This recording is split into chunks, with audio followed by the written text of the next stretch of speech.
Fala galera, sejam bem-vindos a mais um episódio aqui do nosso pré-veste do Enem. Ainda não resolvendo questões, esse aqui é para explicar para você como funciona a teoria de resposta ao item, ou na verdade como funciona a pontuação do Enem e como que as questões são pontuadas, porque muita gente tem dúvida e muita gente meio que fica perdido no meio de tantas informações que acabam surgindo, vê na internet, fala com amigo, enfim. Cada um tem uma informação vinda de um lugar diferente e esse lugar diferente nem sempre traz a informação toda pra gente. E eu resolvi fazer esse vídeo aqui, logo depois do vídeo de estatísticas do Enem, que é um vídeo que tem como propósito explicar o que é o que aparentemente uma caixa preta, uma coisa meio doida, né? Porque você fala, às vezes meu amigo acertou a mesma quantidade de questões que eu e ficou com a nota diferente, mas que isso, que absurdo, né? Então existe um motivo por trás disso daí, existe uma razão por trás disso daí, e é uma razão que acho que no final desse vídeo você vai entender e talvez você até ache coerente, ache válido esse método, que é o método de teoria de resposta ao item. Então já vamos lá, vamos cortar o papo furado, vamos para o nosso assunto. E peraí que eu tô cortado aqui, deixa eu botar aqui minha cabeça aqui embaixo. Ó, vou ficar com a cabeça aqui embaixo, em vez de ficar com a cabeça lá em cima, dá para ver só um pouquinho aí, mas dá. Então, o título do nosso vídeo vai ser o Enem, a teoria de resposta ao item. Essa teoria, ela é uma teoria que foi criada na década de 50, na verdade na década de 1950, só que ela precisava de uma capacidade de computação muito grande. Precisava de computadores muito potentes para poder colocar ela para funcionar. E ela ficou sentada durante um bom tempo, e só a partir lá dos anos 80, com os microprocessadores, com computadores mais potentes, você foi capaz de colocar ela em prática, porque usa métodos estatísticos e probabilísticos muito pesados. A gente vai ver por aqui, né? Nada que você precise saber para fazer a prova, né? Mas vou mostrar umas equações feias aqui, mas faz parte. E hoje em dia, né, qualquer celular é um supercomputador comparado ao que se tinha em 1980. Mas essa não é uma teoria nova, já é uma teoria bastante experimentada, bastante utilizada em diversas avaliações. E por que se chama de teoria de resposta ao item, tá? O item, gente, ele é a questão do Enem. O item não é o A, B, C, D ou E, tá? Então, é uma teoria que vai nos ajudar a calcular o que significa a resposta que você dá para aquele item, tá? Parece um negócio meio em aberto. E aí, eu preciso falar para vocês sobre uma coisa chamada avaliação de aprendizagem, que é uma coisa de educação. Quem é professor que não faltou às aulas de educação sabe o significado da avaliação de aprendizagem. O que é avaliação de aprendizagem? É um artifício que a gente usa para saber se o nosso trabalho como educador, como professor, está funcionando, tá? E, basicamente, a gente tem algumas ferramentas para fazer isso, né? Eu posso passar a famosa prova, eu posso fazer uma arguição oral, eu posso pedir para fazer uma determinada atividade. E todas essas formas de avaliação da aprendizagem, elas têm como objetivo avaliar se você aprendeu uma determinada coisa, tá? Só que eu vou dar um exemplo bem simples de física, que todo mundo aqui vai entender, porque todo mundo viu lá no primeiro ano a função horária da posição do movimento retilíneo uniforme, tá? Que é o S de t igual a S0 mais VT, né? E aí, vamos supor essa equação aqui, tá? Que é simplesona. Aí eu chego e falo para você, ó, utilizando... E aí eu te dei uma função de movimento, uma equação de movimento aqui de um corpo, né? S de t é igual a 100 mais V vezes T.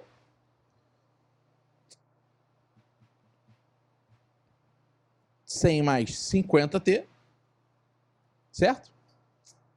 E aí eu pergunto para você, né? No tempo igual a, sei lá, 2 horas, botar isso aqui em quilômetros por hora, tá? Em unidade de quilômetros por hora. Num tempo de 2 horas, qual que vai ser a minha posição? Você que estudou cinemática vai lembrar que o S de 2 vai ser o 100 mais 50 vezes 2. E aí que o S de 2 vai ser igual a 100 mais 100. O S de 2 vai ser igual a 200 quilômetros. Né? Essa vai ser minha posição, vou estar no quilômetro 200 da minha estrada, certo? Só que isso daqui é você utilizando o que eu te ensinei, que é a função horária da posição, certo? Mas você pode chegar lá e falar assim, você viu a função horária e aí você contou no dedo, né? Tipo assim, se a velocidade aqui é 50 quilômetros por hora e eu andei 2 horas, então eu andei 50 mais 50 e aí eu andei 100. Se eu já estava no 100, então mais 100 vai dar 200. Deu a mesma resposta, 200 quilômetros, acertei. Então, você chegou ao mesmo resultado. Mas a avaliação da sua aprendizagem disse que você não aprendeu a usar a função horária da posição. Por quê? Porque você não usou a função horária da posição para responder a sua questão. Por que ela é importante? Por que a avaliação da aprendizagem é importante para a gente que é professor? Tá? E desculpa aí o zunido por conta do ventilador, mas, gente, dezembro tá quente, tá? E hoje tá especialmente quente. Porque a gente descobre a partir daí se a nossa aula tá funcionando ou não, porque a sua nota na prova, ela é um reflexo do que a gente conseguiu transformar em termos de aprendizagem, do que você não sabia para o que você passou a saber. Então, se você tira, por exemplo, se eu passo uma prova e todo mundo vai mal, 90% da turma vai mal, o problema sou eu. Eu fiz uma prova inadequada, né? Por quê? Porque naquela avaliação de aprendizagem, o resultado, né, sei lá, 90% tirou nota abaixo da metade, tá? Abaixo da média. O que eu estou dizendo sobre isso é que a minha prova, a prova que eu fiz, ela estava além daquilo que eu ensinei. Ou além daquilo que você aprendeu. Mas a tarefa de você aprender tem a ver com o meu trabalho de professor. Eu tenho que te ensinar. Eu tenho que trabalhar com você. Mas eu tenho que fazer o dever. Sim, mas para você ter que fazer o dever, eu tenho que te cobrar o dever, eu tenho que te passar o dever, eu tenho que corrigir com você, eu tenho que me dispor a tirar dúvida, eu tenho que repetir a explicação quantas vezes forem necessárias, tem que ter tempo. Então, uma prova, ela tem como objetivo avaliar o que você aprendeu. Para você, no geral, a prova, eu gosto de dizer que o aluno só vai para a escola para fazer a prova, porque ele senta na sala e fala, isso não vai cair na prova? Quando é que vai ser a prova? Qual é a matéria da prova? Vocês estão preocupados com a prova, porque a prova te dá a nota faz você passar de ano, se você passar de ano, você ganha seu presente de Natal e você não perde sua mesada. Então, o que é importante para você, que é você ter a nota para passar, passa por você ter um bom grau, né? Uma boa nota na prova, uma boa avaliação. Mas, se você não atender aqueles quesitos que a gente avaliou que são importantes para a aprendizagem, você não aprendeu de verdade. Se você decorar uma fórmula... É óbvio que essa questão aqui é uma questão bobalhona, né? Isso daqui não é uma questão muito de super de prova, para avaliar muitas habilidades, não. Isso daqui é uma questãozinha simples para avaliar se você tem noção do que é uma função, se você sabe como é que associar uma função à substituição de valores. Então, se eu te ensinei isso, eu passo essa questão para avaliar isso, né? E aí, se você fez desse jeito daqui, eu vou falar, opa, essa pessoa daqui aprendeu a utilizar a função horária da posição. Mas isso aqui que você fez está errado? Cara, errado não tá. A forma de pensar é boa, Você chegou a uma resposta válida. Você resolveu o problema. Só que nós temos um problema maior. Se você resolver por esse jeito aqui, significa que talvez você não tenha aprendido isso daqui. E se você não está aprendendo isso daqui, quais são as outras coisas que você também não está aprendendo? Entende por que às vezes o professor, você tem o mesmo resultado e o professor te dá menos nessa questão do que na outra? Por quê? Porque muito embora você tenha resolvido de uma forma diferente, não significa que você aprendeu o que eu te ensinei. Você pode ter feito de um jeito, de cabeça, por lógica, enfim, não tem problema. Né? Na vida real, em que você estiver na rua e precisar descobrir isso, né? Dificilmente você vai precisar, você pode resolver do jeito que for melhor possível. Mas quando eu tenho que avaliar o meu trabalho, te ensinar uma coisa, no caso aqui, a função horária da posição do movimento etnia uniforme, se você usar o método 2, significa ou 1, eu falhei em ensinar, ou 2, você falhou em aprender, ou 3, as duas coisas. Né? Então, significa que se eu tiver um número muito grande de pessoas que não estão fazendo desse jeito aqui, o problema é comigo. Se tiver um número muito grande de pessoas que não está fazendo nada, o problema é comigo. Tá? Se tiver um número muito grande de pessoas que está fazendo da segunda forma, o problema também é comigo. Porque eu sou o responsável pela sua aprendizagem. Então, a avaliação, ela é muito importante para o professor. Por isso que a gente fica pé da vida quando você cola. Porque a gente tem muito trabalho de fazer a avaliação para verificar o que a gente está trabalhando com vocês, para verificar se o que a gente está fazendo está funcionando, porque cada ano são pessoas diferentes, que pensam diferente, que têm conhecimentos diferentes, e é importante para a gente poder... Peraí que eu estou precisando de um fio aqui. E por isso é importante a gente ter esse instrumento calibrado para poder mexer na nossa aula. Você vai falar assim, Bruno, mas tem professor que não faz isso. Fala assim, cobre dele isso, cobre dele uma avaliação da aprendizagem. Né? Seu papel também cobrar do seu professor. Cobra de mim, se eu estou em sala. Quando estiver em sala, quando entregar sua prova, e sei lá, 70%, 80%, 90% da turma chegar com a nota vermelha, cobra de mim. Vai falar, Bruno, tu cagou aqui, ó. Olha o que você fez, ó. 90% agora. 30% já é um número que tá dentro aí da aceitabilidade do que é. Porque física é um negócio abstrato, física é um negócio mais difícil, física você só tá aprendendo há 3 anos. Então, tem uma dificuldade associada. Senão, física não seria historicamente um bicho-papão. Existe uma dificuldade associada. Então, é óbvio que no borbulhar das coisas, a gente vai ter mais gente pendurada em física, no geral, e química, que são matérias bem abstratas, que dependem de outros conhecimentos, como matemática e português, para a interpretação, para você fazer as contas básicas. E, às vezes, se você também não vai bem nas outras, você acaba essa deficiência acaba propagando para cá. E a avaliação da aprendizagem nos ajuda a fazer isso. Tanto que, se você já foi meu aluno, você vai ver que, às vezes, eu te dou ponto, eu te dou mais da metade da questão se você armou a fórmula do que se você acertou a conta no final. Muito embora a minha pergunta seja, em que posição o cara vai estar? Aí a tua resposta tinha que ser 200 quilômetros, certo? Mas aí você escreveu só a expressão correta, substituiu pelo 2 e fez a conta errada. Eu te dou 80%. Toda vez que eu vejo isso, eu dou 80% da questão. 80% do valor da questão. Por quê? Porque eu sei que o que a pessoa não soube fazer não foi aplicar aquilo que ela aprendeu comigo.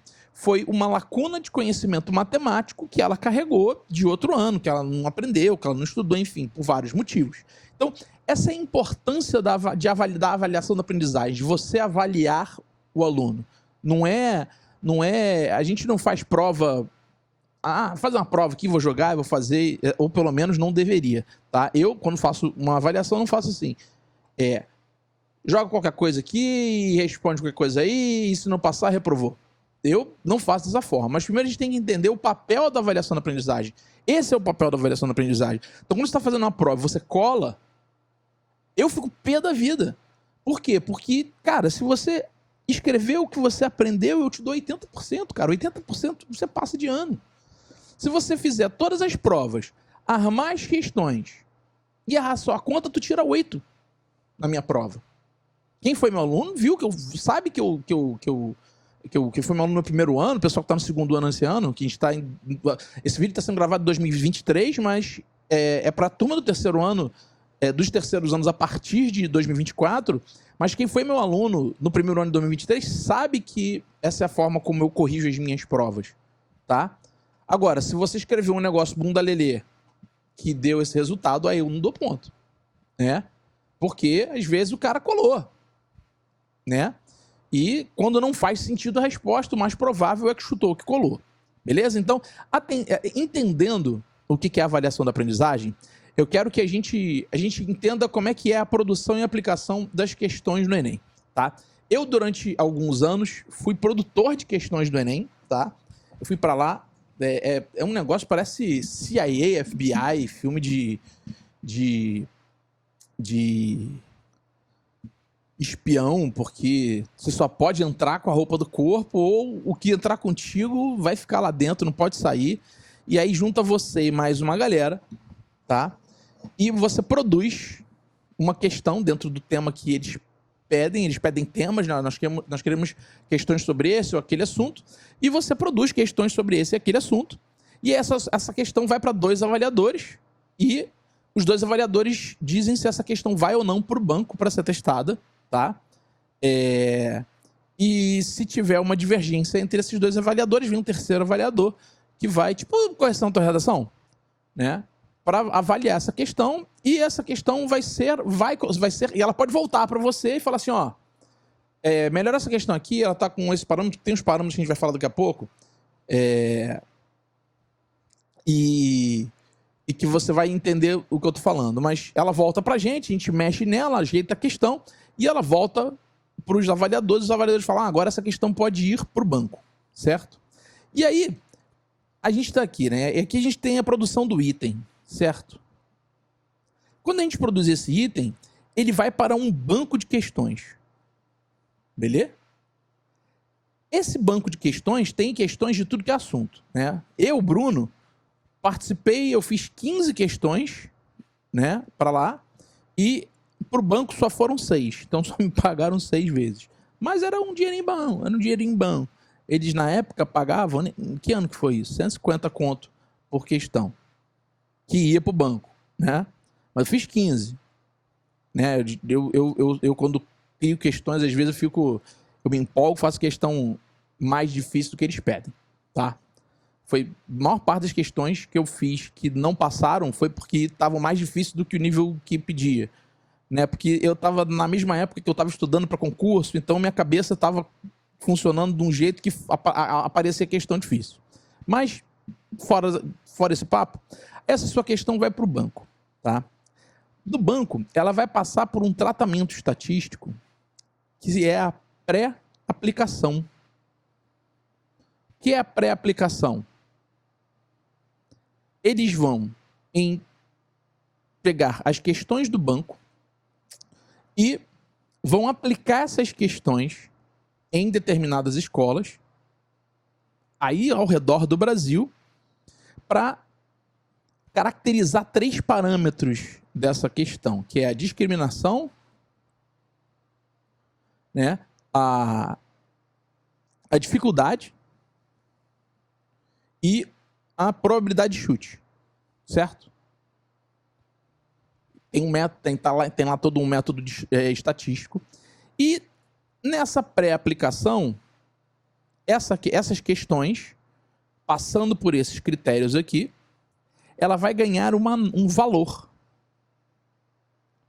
Pode ir de 100 a 1000, por exemplo. Difícil ter uma questão vale 1000, né? Por isso que é difícil ficar com 1000 no Enem. Mesmo se acertar todas as questões, você não fica com 1000, porque nem todas as questões valem 1000, né? E isso, mas aí eu estudei, acertei tudo, não tirei 1000. Não tem problema, porque o outro amigo seu que acertou tudo também tirou a mesma nota que você. Tá? Só se acertar tudo. Vamos ver daqui a pouco isso. Então essa questão ela ganha um valor nessa pré-aplicação. Aí essa questão ela volta, na verdade, ela não volta, ela vai para um banco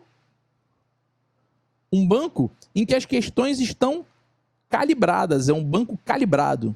Por quê? Porque essa questão que foi feita, o item, né? Ele foi para o banco, porque passou pelo crivo inicial lá dos juízes, depois do banco foi para pré-aplicação, e se você se lembrar, teve um ano que vazaram questões do Enem, que um curso, sei lá onde aí no Brasil, tinha acesso às questões antes da prova. Por quê? Porque essas questões são aplicadas em escolas, né? Uma das escolas, o cara foi safado da escola e xerocou essas questões. E ficou lá com elas, treinando aquelas questões com os alunos dele todos os anos. Porque na cabeça dele, aquela era uma questão de modelo Enem, é bom para treinar. E se passou pelo banco, pode ser que um dia aquela questão idêntica àquela vai cair e os alunos dele vão acertar porque fizeram com ele. Não deu outra. Algumas questões do banco naquele ano caíram na prova, foram escolhidas, foram selecionadas e foram para o Enem, certo? E aquele cara lá tinha uma lista de questões para passar para os alunos e dentre essas questões tinham as questões da pré-aplicação. E deu um rolê, o Enem teve que ser cancelado, tiveram que fazer outro, né? E aí o processo de pré-aplicação precisou ser revisto, processo de segurança, pra você ter noção, né?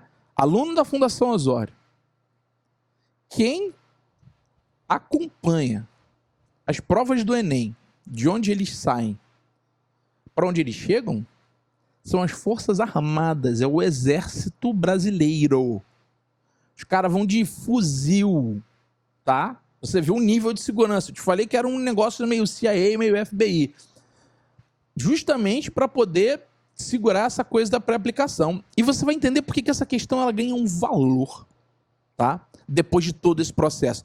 Depois da criação do item, da aprovação pela banca, que aí vai botar essa questão do banco, e depois ela vai para pré-aplicação para ganhar um valor, seguindo uns critérios que eu vou explicar daqui a pouco, tá? O banco calibrado depois da pré-aplicação, calibrado porque as questões ganharam valores, aí elas estão prontas para ir para o Enem, certo? E aí a gente chega numa coisa que são as habilidades, certo? Porque como cada questão dessas tem um valor, o Enem, ele não é um vestibular. E isso é muito importante você entender. Tá torto aqui, eu tenho toque. O Enem, ele não é um vestibular. O vestibular é o SISU. Por quê? Porque são as universidades que determinam no SISU o peso de cada nota em cada área. Por isso que, se você aplicar a sua nota do Enem para um curso, ela vai ter uma pontuação diferente do que se você aplicar ela para um curso de outra área. Por exemplo, você aplica a sua nota do Enem para humanas, para, sei lá, direito, e aplica a mesma nota para medicina, você vai ter notas diferentes de ingresso na universidade. A nota do Enem é a mesma, mas a nota de ingresso na universidade, tá lá a tua nota de corte e coisa e tal, ela vai ser diferente. Não é porque você se inscreveu para direito que você ficou com uma nota, que se você se inscrever para medicina, você vai ficar com outra. Por quê? Porque os critérios de cada universidade são da universidade. Então, o vestibular, na real, ele é feito pela universidade que você está querendo entrar. Ele vai pegar a sua nota do Enem, que tem um nome curioso, que é Exame Nacional do Ensino Médio. Então, o que é o Enem? O Enem é uma avaliação da aprendizagem. Entende? O Enem, ele está avaliando se todo o dinheiro público que é gastado com educação está sendo bem gasto. Se a rede privada está fazendo o seu papel, se a rede pública está fazendo o seu papel, né? Ele nos ajuda a determinar as incoerências, ele nos ajuda a determinar as desigualdades, né? Você observa certas regiões do Brasil que têm resultados muito desiguais em comparação a outras regiões do Brasil, muito por conta de renda, por conta de acesso à informação naquela própria cidade, tá? Então, naquela própria localidade.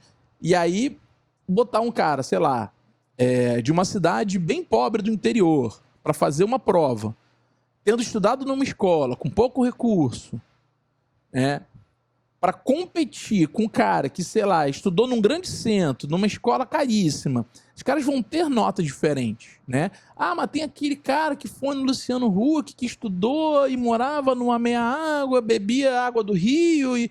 Cara, isso é um caso, isso não é a maioria. Então você não pode se basear na maioria, tá? Então, como a função do Enem é a avaliação da aprendizagem, o que acontece? Você vai ter avaliada a sua habilidade. Por isso que as suas questões na prova, muito embora eu vou resolver com você aqui as questões que a gente chama questões de física, tá? Mas as suas questões na prova, elas vão ter nomes de ciências da natureza. Por quê? Porque em cada questão você tem um conjunto diferente, você tem mais de uma coisa sendo avaliada naquela questão. Então você tem habilidades, certo? E aí você tem um determinado nível de habilidade.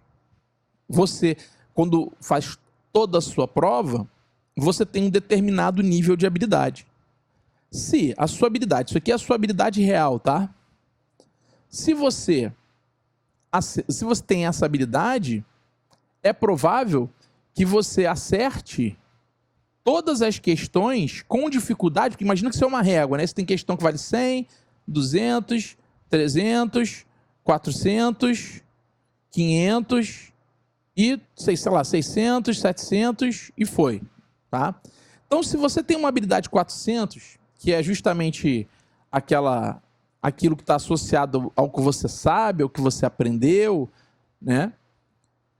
É coerente que você acerte tudo dentro das suas habilidades. Agora, se você começar a acertar questões fora da sua habilidade, o que isso indica? Né? Porque o conhecimento ele é feito em camadas. Lembra aquele exemplo que a gente deu lá?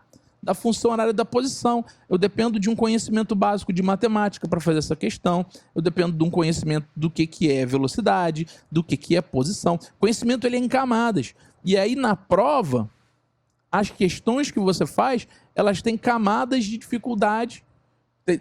Ela ganha 100 quando ela tem poucas camadas de dificuldade. Ela ganha 700, isso o valor dela, quando ela tem muitas camadas de dificuldade. E aí, vocês têm uma habilidade 400...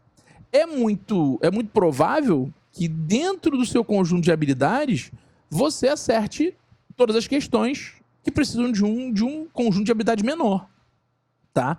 Mas é improvável que você acerte questões com nível de probabilidade maior do que aquilo, com nível de dificuldade maior do que aquilo. Então, esse acerto muito provavelmente é um acidente. Acidente é como a gente chama, o famoso chute. Você não sabia direito, você ficou na dúvida. Ih, peraí que minha cara tá ficando na frente da coisa aí, né? Não basta ser feio, tem que atrapalhar o vídeo. Tá?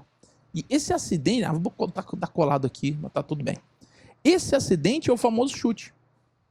Então, o TRI, ele não vai te dar esse ponto todo.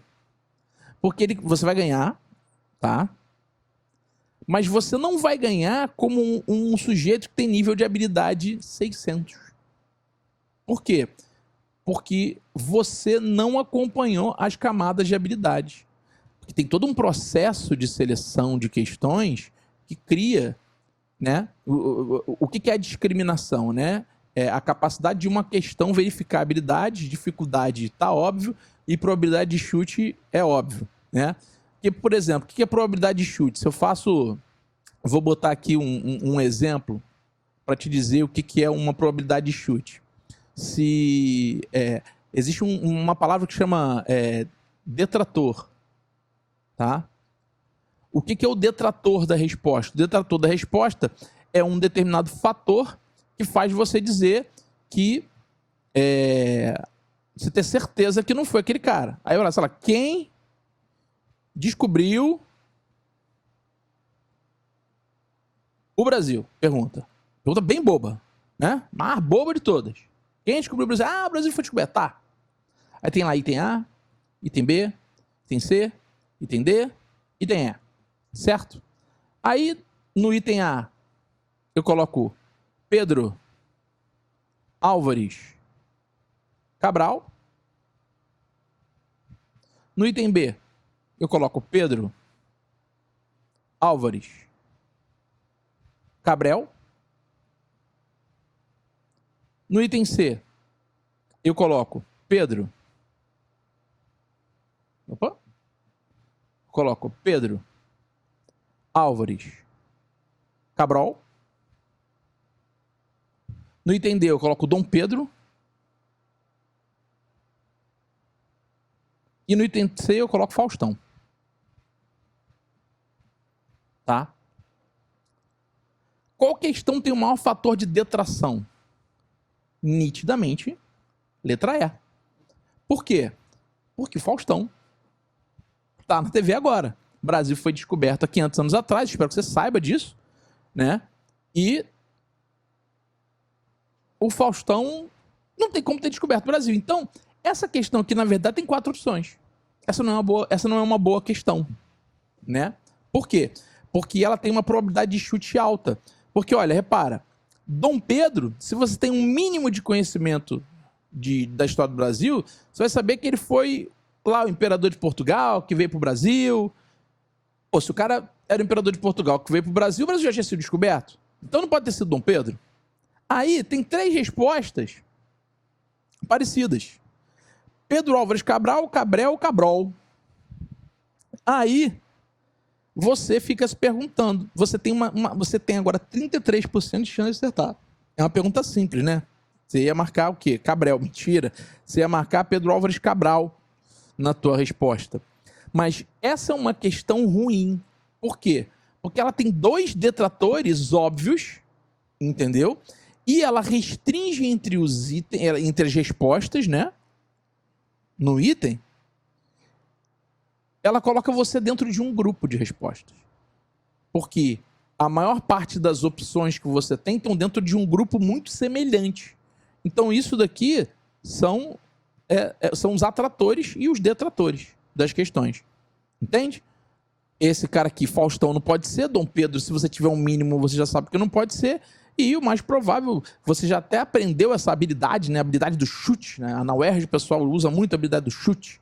E dá para chutar muita questão da UERJ, que não usa o TRI, por exemplo. Vestibulares e provas da escola, você chuta muito usando essas técnicas. Isso aqui, ó, com certeza não é. Né? Porque é um absurdo isso aqui, né? Faustão descobriu o Brasil. Né? Dom Pedro não é, porque eu lembro que a professora falou Dom Pedro II, o Colégio Pedro II era do filho de Dom Pedro, pô. Pedro II foi até outro dia, né? Então o Dom Pedro não é tão tempo assim, então já... Entende o que eu tô querendo falar para você? Então você tem uma probabilidade de chute, uma dificuldade e a capacidade da questão discriminar o seu nível de habilidade. Beleza? E aí, seguindo esses critérios, você tem a sua habilidade, que é sua, está baseada na sua aprendizagem, e aí volta lá. Tem a ver com a avaliação da aprendizagem, o que você aprendeu, isso e aquilo. E aí a gente vai para outro ponto. A gente vai para um negócio chamado coerência de habilidade. Tá? Eu, que vos falo, Bruno Jorge, separei aqui eu em 2 personas. O Bruno e o Jorge. O Bruno foi fazer a prova do Enem. E aí ele acertou a questão 200, a questão 300, a questão 400, a questão 500. Ele errou a questão 600, a questão 700, a questão 900 e acertou a questão 800. Certo? Já o Jorge, ele errou. Ele errou a 200, a 300, a 400. Ele acertou a 500. Ele acertou a 700, a 800, a 900 e a 600. Aí, repara, o Bruno acertou 5 questões. E o Jorge acertou a mesma quantidade de 5 questões. Só que o Bruno, ele tem um padrão de respostas coerentes. As respostas dele seguem um padrão de nível de habilidade, né? Ele acertou tudo, basicamente, até o nível de habilidade dele, e depois ele acertou uma outra lá, que vai ganhar o ponto, ó, esse ponto computa, mas não computa tudo. E esse sujeito daqui, ó, ele acertou do 500 ao 900. Como é que pode? O simples o cara não sabe e o fácil ele sabe? Então esse cara daqui, o Bruno, né? Ele vai, sei lá, ficar com uma nota 520. Por que ele vai ficar com a nota 520? Porque até 500 tá ok. Ele acertou umazinha lá. Agora, já o Jorge vai ficar com uma nota 450. Por que 450? Porque isso daqui indica chute. Então, como indica chute, o nível de habilidade dele tá abaixo, porque você tem 45 questões, e você tem 45 questões dentro de uma área, mais as 45 questões, o seu coeficiente de habilidade, que vai ser determinado a partir de todas as suas respostas da prova, ele vai mostrar, olha só, o Jorge, infelizmente, chutou. Né? É isso que a gente chama de coerência de habilidade, né? Se a tua habilidade está coerente, se as tuas respostas estão coerentes com aquilo que você sabe. E é por isso que você acertar a mesma quantidade de questões que o seu amigo não garante a mesma nota, a não ser que sejam as mesmas questões, tá? E eu botei essa fórmula aqui, que é uma fórmula meio doida, que é a probabilidade de você acertar uma questão de acordo com aqueles fatores, discriminação, habilidade e acerto casual, em que esse θ aqui é a sua habilidade. Você precisa decorar a fórmula, não, e tal, não sei o que, não. Mas é uma fórmula doida, certo? Essa fórmula daqui é o que determina a probabilidade de você acertar uma questão. E cada questão que é construída em cima desses 3 parâmetros, como eu já tinha dito, discriminação, dificuldade e probabilidade de acerto, tá? Ou acerto casual no caso, ela vai gerar uma curva de probabilidade versus habilidade, certo? Ou seja, se a questão se a questão tem uma habilidade alta, ela tem uma probabilidade de acerto alta se você tiver uma habilidade aqui. Opa, desculpa, ficou torto. Mas se você tiver uma habilidade aqui. Então, para cada questão, você vai ter uma curva de habilidade que vai calibrar essa curvinha daqui para saber qual que vai ser um processo estatístico bem pesado. Eu não espero que você entenda todo o processo estatístico. Estou te mostrando que ele existe e que o formato dessa curva aqui, dessa curva de questão, ele muda de questão para questão. Questão mais fácil, né? E repara, ela nunca toca o eixo. Por que ela nunca toca o eixo? Porque existe a possibilidade de você chutar. Então, nem sempre, você nunca pode ter zero. Por isso que não existe nota zero no Enem, mesmo se erre tudo, tá? Porque essa curva de pontuação de cada questão, ou curva de pontuação da sua prova, ela não começa no zero. Então, sua nota não pode começar no zero e, por conseguinte, também não termina no 1000. É difícil tirar 1000. Você tira 1000 na redação, mas na outra prova é difícil tirar, né? Então, cada questão vai ter uma curva de probabilidade que está associando dificuldade com habilidade, e a sua habilidade vai determinar onde você está aqui. Ou seja, se você tiver um nível de habilidade aqui, a tua probabilidade de acertar é alta. Se você tiver um nível de habilidade aqui, a tua probabilidade de acertar é muito baixa. E é essa curva, né? Essa curva aqui, ó, se você tem um nível de habilidade baixo, você tem uma probabilidade muito baixa de acertar essa questão. Então, essa questão vai valer menos para você se você acertou. Se você tem uma habilidade alta, a probabilidade de você acertar essa questão é alta. Então, ela vai ter um valor cheio para você, tá? E perguntas frequentes sobre esse assunto. A nota dos outros alunos afeta a minha nota do Enem? Não. A nota é individual. A única coisa que afeta a sua nota é a curva de probabilidade de cada questão, o seu nível de habilidade e as pontuações das questões, tá? Então, isso daqui é um mito. Então, se alguém falar para você, não, porque a nota do Enem a nota do amiguinho afeta a minha nota. Não afeta a nota do Enem, tá? A sua nota individual, beleza? Inclusive, muito individual, a gente vai ver no final, tá quase terminando, juro pra você. Segunda questão. Então é melhor deixar em branco do que chutar? Não, não é melhor. É melhor não chutar, e para não chutar, você tem que estudar, você tem que avançar suas habilidades. Então, é melhor não chutar. Mas se você não tem opção, chuta, tá? Por quê? Porque pelo menos um pontinho dali você vai ganhar. Não vai atrapalhar a pontuação da sua curva de habilidade, mas vai valer só um cadinho. Mas só um cadinho já ajuda, né? Às vezes é só aquele cadinho que faz você pegar e passar pela nota de corte. Então não é melhor deixar em branco, é um mito também, certo? Outra coisa que eu quero falar para você é que o que diferencia o TRI... Olha, minha cabeça tá parando de novo. O que diferencia usar o TRI e não usar o TRI, né? E aí que eu botei por área. Por área você tem 45 questões, certo? Se você não tiver o TRI, você só tem 45 notas possíveis por área, certo? Porque ou você acerta zero, você acerta uma questão, 0 questões, ou 45 questões. E aí você poderia até ter uma nota 0. Só que são milhões de candidatos que fazem a prova. Milhões de candidatos. Então, você vai ter uma quantidade de candidatos empatados com a pontuação muito grande por conta disso. Porque o Enem ele é um exame nacional. Então, são milhões de pessoas que fazem o Enem. Tá? Se você usa o TRI como ferramenta de avaliação, tá? Você tem 2 elevado a 45 notas possíveis por área.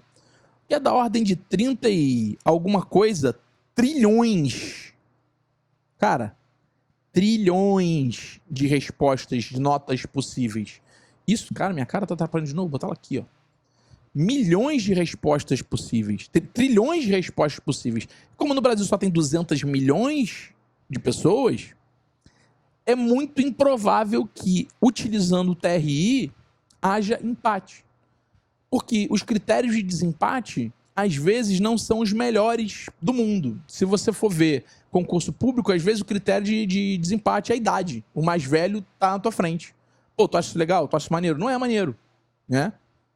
Só porque o cara é mais velho, o cara tem que passar na minha frente? Não. Então, você ter uma quantidade maior de notas possíveis faz com que você seja melhor selecionado. Tranquilo? Então, gente, por isso... Desculpa o vídeo grande, né? Mas, para explicar essa coisa do Enem, precisou ser um pouquinho maior, a gente precisou falar de bastantes assuntos, mas espero que vocês tenham entendido como é que funciona a produção de questões do Enem. Espero que vocês tenham gostado do vídeo, né? Esquece aquelas fórmulas lá, que eu falei de probabilidade e tal, não sei o que, é só para te mostrar que tem uma lógica, tem uma estatística pesada por detrás disso. E uma coisa muito importante, lembra que eu te falei que cada questão ganha uma pontuação? O rolê é que só quem sabe isso é o INEP. O INEP não divulga a forma que ele calcula essa pontuação. Então não dá pra gente, professor, fazer questão... essa questão vale 100, essa questão vale 200, essa questão vale 300, porque quem faz isso é um grupo fechado de pessoas. E esse grupo fechado de pessoas tem a chave aí desse algoritmo de produção de questões com determinadas pontuações. Por isso que todo ano o Enem não divulga, tá? Divulgou em 2020. 2020 ou 2021? Enfim, ou foi 2020 ou foi 2021, mas eles geralmente divulgam poucas coisas, tipo assim, quantos acertaram essa, quantos acertaram aquela, quantos acertaram aquela outra, mas eles não divulgam os resultados da pré-aplicação, eles não divulgam a pontuação que eles atribuíram a cada questão. O pessoal tenta quebrar a cabeça aí para fazer uma engenharia reversa e descobrir como é que funciona isso, mas na real não dá certo, não funciona muito não, tá? Então, espero que você tenha aproveitado esse vídeo e a gente se vê começando já a fazer questão do Enem. Tchau, tchau.